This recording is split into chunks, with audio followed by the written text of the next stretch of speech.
Welcome back to the internet once again. We're going to be reading some Choosing Beggars stories.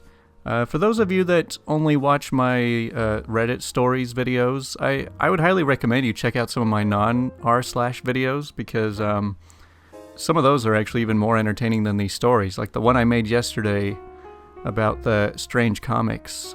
That's one of my favorite videos I've made so far. But I'll probably alternate day by day, so... This first story is called, Just Because You Overstayed Your Welcome Doesn't Mean I'm Going to Feed You. So my sister, brother-in-law, and 2 nephews come over every Saturday like clockwork, and it's great to see the boys. I started a weekly tradition back when my sister was having trouble with money where I would buy her lunch. Maybe breakfast too if I felt like it. Mostly to take a meal off their budget. My dad helps them otherwise. This was just my way of helping out too. Fast forward a couple years, my sister had a much better job, but I still buy them lunch because I'm spending time with my family. I only grumble when they suggest going somewhere pricey. Whatever, I've learned when and how to say no and just order a pizza. Lately, they've been staying longer into dinner time. My youngest nephew takes a whole afternoon naps, and we usually wait for him to get up. I drop hints that it's dinner time soon, and ask, so what are you guys going to do for dinner? And there's always the waiting anticipation as if I'm going to give them another expensive meal. Sometimes I have to jokingly say, in 15 minutes I'm making a run to the store to get dinner and you can just watch me eat. As my final, please leave, warning. They hung around too long, so I did just that. I grabbed an 8-piece chicken tender from the grocery store deli and some sushi, because for the price it's pretty good, and I come home. They're still not packed up or anything. They're a little annoyed at me that I'm eating dinner while their kids are making early, hungry fusses and asking me if I have any snacks. Usually I buy them enough snacks for the day, and when it's gone, it's gone. My sister was finally getting the hint, and they started packing up. She knows when I'll be stubborn and unwilling to put up with guests anymore.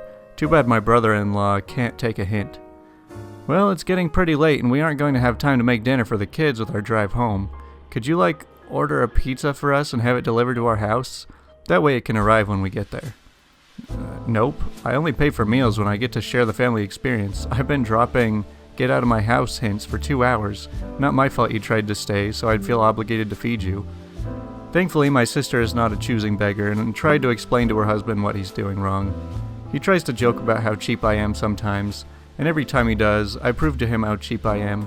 I was going to take you to a name-brand restaurant for lunch, but I think I'll just buy a pre-cooked rotisserie chicken from the grocery store or a frozen pizza. He still hasn't gotten the point, and my sister can't seem to drive through his skull how much of a jerk he's being. Wow, you don't pay for every meal of every person who decides to walk through your door? Maybe you should be a little more considerate next time. So this one is called, This Seriously Just Happened. It looks like he's trying to sell something online. So the person says, Hi, can you meet today? Well, it's a little late to be meeting up tonight, but if you're interested in it, we can meet up tomorrow. Does 3 p.m. sound good? No, I wanted it tonight for Xbox. Since you can't do it tonight, can I get it for free? Well, you are more than welcome to have it tomorrow for $30. Oh, well, can I have you deliver it for $5 then? I don't want to wait for it. Why would I drop the price down and deliver it to you? Because I want it, so can I have it? I'm giving you $5, isn't that enough? No, it's actually not. It's literally only $30, and delivering would cost me money and gas. Now I have a couple of people willing to meet at a reasonable time for the full price, so if you aren't going to make me a real offer, can you leave me alone? You can't do that if I already offered the money, so deliver it tonight and I'll give you the $5. No, leave me alone, please. Man, I don't understand how these people just don't understand this. There's so many choosing beggars that think, as soon as I've made the offer, it's set in stone, like you have to accept it. I don't think you can have a functional economy like that. So this next one is called, Entitled Neighbors Want a Cat. Our cat. He has different opinions. So before I begin, I should explain for transparency. I live in the UK, in the suburbs of a medium-sized city. We have a large garden, and are away from the main road. Our cats free roam, and all the cats we have had have done this without issue. They rarely leave the boundaries of our home and garden, and even then, only go into our nice neighbor's garden. Anyways, onto the story. This story is from about 3 years ago, but I can still remember most of it because the neighbors are still there, and frankly, you try and steal my cat, I ain't forgetting. So a bit of backstory, my family owns 2 cats, Ariel and Vincent. Ariel is pretty much a princess, dainty and demands to be treated like royalty, but she stays in the house most of the time, except sometimes wanders around the garden. Vincent, however, is a complete git. He's willing to be pet when it suits him or serves to benefit him, most likely getting food, and for a time he was a wanderer. In around 2016, Vincent went off on a wander. Every so often he would be gone for a couple days. Fair enough, he is a cat in his prime, he wants to investigate. But then he goes missing for longer lengths of time, maybe a week or so. It's pertinent to mention Vincent had a black collar and a sturdy one as well, so he was not getting it off on his own. One day he comes home with a purple collar on. I think you can tell from here we didn't put it on. Someone had been taking him in. So my dad put a new collar on him, with a note attached and a little vial giving his name and the cat's, and our address and our phone numbers. Vincent went back on the prowl and a few days later returned with another purple collar. So Dad repeats the process, just in case the vial fell off, giving whoever was claiming Vincent a chance to say hi. I think you can guess what happens. So Dad has a philosophy. If the cat wants to live somewhere it deems is better, he will let the cat do that, but not without a fight, especially if the new owners are being jerks about it. So what else are we going to do but pamper the little furball? We gave him treats as well as normal food, allowed him upstairs, which is the forbidden zone, and generally allowed concessions to the norm. Unfortunately, he gets bored of this lifestyle and buggers off again for 3 months. We occasionally see him as he's evidently being let out, and he sees us as a second home, but what is horrible to see is that he is losing weight. I assume because he's been giving milk, forcing him to vomit because he's lactose intolerant, and his fur is falling out because he has seriously bad fleas. He's also acting up, begging for food constantly, and acting like a bigger jerk than before. Now, we do what we can, but because Vincent wants to spend as much time as possible with the neighbors, we can't really do much. Until one day, after 3 months, we get a call from our vet, who is worried to see Vincent in the state he's in, and that Dad would never let this happen. Turns out that his new owners didn't want to deal with him anymore, so they just happened to say that they found him and scarpered after fussing him. And Dad, being a mature adult, paid for his vet bills. Not really much, just flea treatment and a checkup. About 2 days later, they knocked on our door to explain themselves. Trust me, I am as surprised as you are. Turns out that the neighbors love cats, and when they found Vincent, they had to have him, but didn't want to pay for any vet bills or treatments. So what they did after he started showing signs of neglect was buy a new kitten, and brung Vincent back on Dad to pay the vet bills, but they love Vincent and he loves them, apparently. So, seemingly through divine intervention, Mr. Vincent walks down our street, and Dad notices and says hello to him. The neighbors are going, "Kitty, kitty," and generally trying to get Vincent's love, but then Vincent immediately ignores them, runs straight through their legs, and comes inside. 3 years on, Vincent is very nearly a house cat, is a professional sleeper, napper, and snoozer, and apart from being a douche, is fine. He has never gone back to the neighbors. He obviously realizes they were killing him and knew he wasn't wanted after they got the kitten. Well, at least there's somewhat of a happy ending here.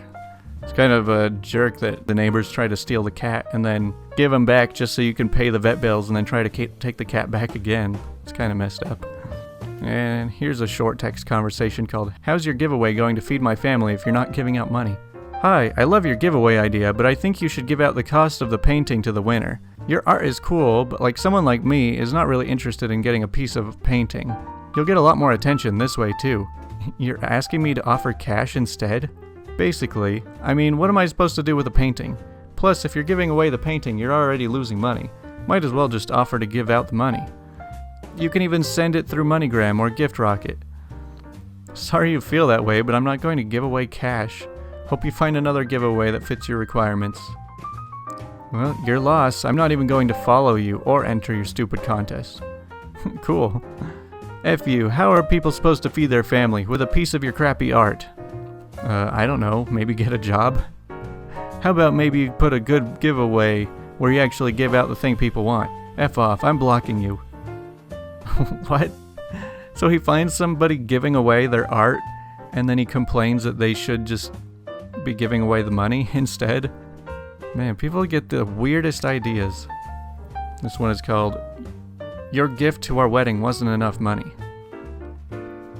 So I've just hung up the phone from a friend, well, ex-friend now, whose wedding was a few weekends ago. She had a beautiful wedding, lots of guests, lots of wine and food.